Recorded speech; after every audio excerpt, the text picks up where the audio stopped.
Good afternoon, guys. How is everyone today? It is hot in this house today. Oh my goodness. I worked, came home, took a shower, feels so clean, and the sun is shining. It's gorgeous here today. So my brother is now seeing me and my ex and my kids around town together.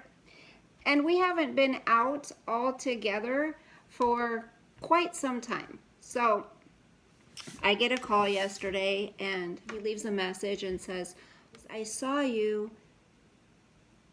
but I couldn't see very well because he has really bad eyes. So my mom's mobile home burned down. Well, not down to the ground, but her kitchen caught on fire and nothing was on, but something under the home, under the oven part, caught fire, right? It wasn't even on. So anyway, she hasn't lived in the home for a couple years now. And my brother is a drug addict. His drug of choice right now is methamphetamine, okay? He used to take pills, which led to smoking heroin. So my brother he was homeless after that. He went to jail for 8 months. When he got out, he had nowhere to go. So he's been staying in my mother's condemned home. There's no electricity. There's no water. There's nothing. And he lives there. Anybody who's had a loved one that struggles with addiction, it's heartbreaking. And I know I've talked about this a few times on my channel, and I'm sorry, but this is my way of getting out my frustration and my pain for him. Just like many others who have YouTube channels, they kind of use it as a blog, just connecting with other people in the world that can relate to your life or your story or your struggles or whatever. So this is one of mine, and you make yourself very vulnerable when you open up and share personal things about yourself or your loved ones. There has to be a boundary, though, in my opinion. But anyway, so my brother, he's homeless pretty much. My mom is living a couple doors down with a friend, and she brings my brother food and nice new clothes, clean clothes, or whatever. Okay, so my mom was walking up to the home that my brother has been staying in. She tells me this today. She goes, it's getting really scary. She goes, I'm really worried. And I said, what happened? And she said, I was walking up to the door and I heard him yelling, Mom, tell them to leave me alone. I'm getting sick and tired of them. They won't stop. They won't leave me alone. Nobody was in the house. And meth does that to people. But I think at this point, part of it could be that his mind is going. And so I told my mom. I had talked to a place. So I spent a couple hours on the phone last week, and I finally talked to somebody, and she said, okay, well, this is what you would need to do if you want him picked up. I said, let me talk to my mom about it and see what she says. Well, my mom said, she got on me. I don't want him arrested. I don't want him taken in. And I'm like, but again, she wants me to take care of everything. I have to be responsible for it. So I told her today, again, I'm like, Mom, listen, the only way we can get him picked up is if we say that he is a danger to himself or to somebody else. I said, you know, we're going to have to say it. And I said, at this point, I guess he was down in front of Hagen's the other day yelling at people. Like, something could happen to him, or something could snap in his head when he's on this crap, and he could hurt somebody or himself. So I think the next step definitely is I'm just going to bite the bullet and say, yes, he is a danger to himself. That's what I'm going to say. Because we don't know. Like, I told her, I go, it's either this or he could die. Like, we're at that point now. He could die now at this point. So, if everybody could please pray for my brother. I know he said he will not go to treatment. You know, he said tough love is evil. He needs unconditional love, but we've given him that. And that didn't work either. So, if everyone could pray, please. I know many of you have, and I appreciate it. If you could please continue, it would mean the world to me. Okay. Okay, so I hear that TT, I'm just going to use initials, okay? TT did a video, and she was talking about how somebody emailed her. Somebody emailed her and told her that somebody commented on one of her videos and she blocked them. Okay, they were referring to me, I believe, because it was the other day. Remember the video I did?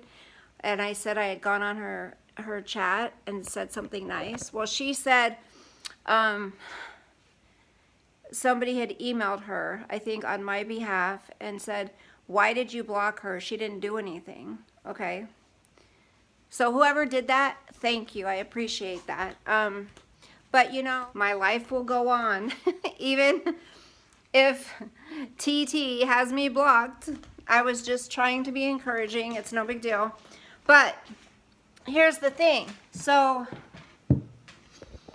she says right after that, and this is what I want to make sure I put out there, because she didn't say my name, but she kind of insinuated, okay? Because first she was talking about she blocked me because if she looks at the chat and it says something mean to her, she just automatically blocks because she's had so much hate.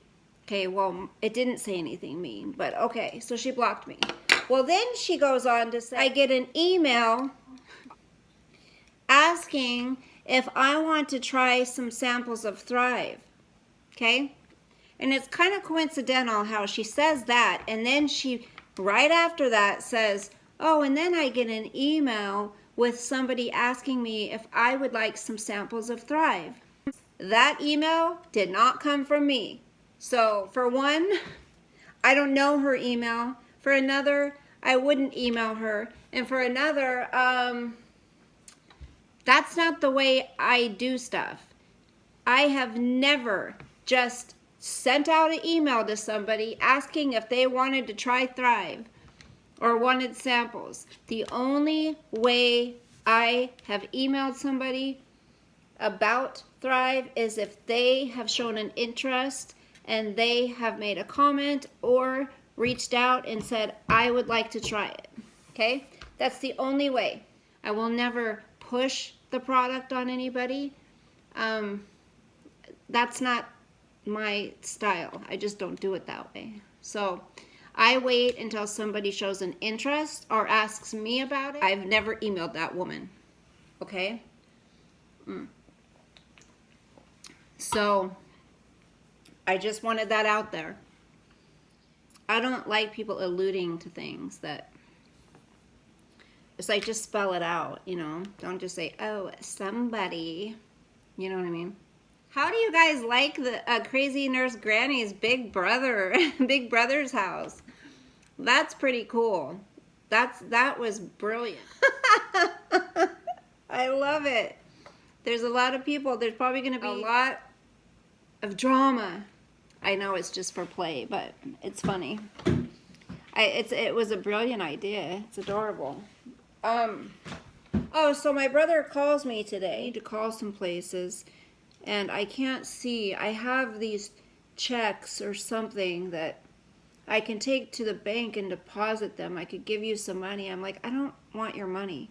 I said, but I've told you. See, I call him brother. I've never called him his real name. These checks that he had, they're not checks. They're copies of checks that were written to him. Somebody has opened accounts and stolen, you know, his information and done all this stuff. So the bank sent him, like, I don't know how many, 5 or 6 or 7 of the copies of the checks. And he thinks somehow that he can do something with these. And I'm like, no, those are the copies of them. And he goes, well, I wish you could just come and take me. And I'm like, I said, I wish I could too. But you know what? I have 2 jobs. I'm busy. I'm stressed. I've got stuff going on too. And he goes, I'll call you later. That's how my family is. Like, nobody wants to hear what I have going on in my life. It's all about them. Drop what you have going on and take care of my needs, damn it. And I've always done it. Up until the last couple years, I'm like, hell nah. I have my own stuff I gotta take care of. You know, I'm starting my life over. Literally over. You guys want to see the beautiful trees behind my house? So pretty. It's like, you can't, I gotta mow my lawn, but isn't that so pretty? Look at the grass. I gotta mow it. But yeah, they can't, it's beautiful in the summertime. Summer, summer, summertime. Summertime. All right, well, does anybody have any exciting plans for Mother's Day? My daughter informed me that she's going to be gone this weekend with her friend out of town. And I'm like, really? It's Mother's Day. She's like, I know, Mom, I forgot. But I'm still going to do something for you. And I'm like, it's not the same. Like, so my son better come through. That's all I got to say. And I don't expect them to do anything big. I just want to see them, you know? That's it. I just want to see my kiddos. My kiddos are my life. I don't know what I would do without them. And that's why I've waited so long to do anything for myself, because they're number one. They're number one. I'm wearing my daughter's pants. I love these pants. What are you doing, babies? Want to say hello? Oh, you like that sun, don't you? You like the sun?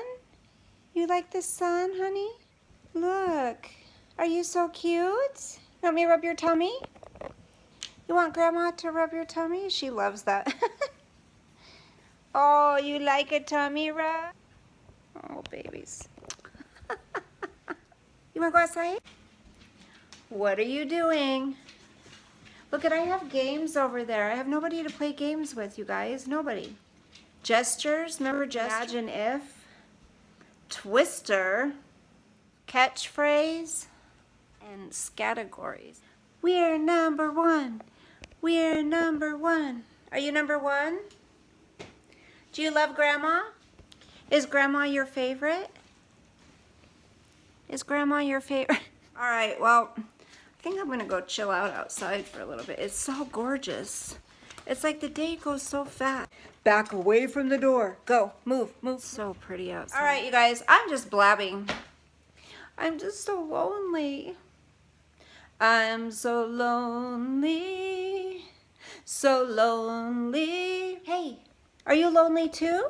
Okay, well, you guys have a wonderful day. Spend time with your family, if you have one. And peace. Love you guys. Bye.